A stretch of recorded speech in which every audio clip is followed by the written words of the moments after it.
Royal Enfield meteor 350 সিসির engine oil 1500 kilo চালানোর পরেই চেঞ্জ করে ফেলছি। এখন এটা দেখব যে 1500 কিলোমিটার চালানোর পরে এটার কন্ডিশনটা কেমন আর কি। রফিক ভাইয়ের হাতে আছে হচ্ছে ইঞ্জিন অয়েল অথবা গিয়ার অয়েল টেস্টিংয়ের জন্য, চেকের জন্য হচ্ছে একটা ডিভাইস, যেটাতে শো করবে যে এটা কত পার্সেন্ট ঠিক আছে।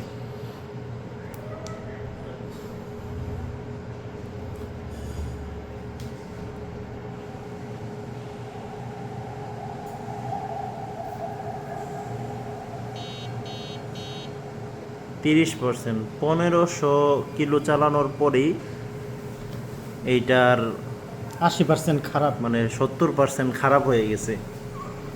বিষয়টা খুবই দুঃখজনক।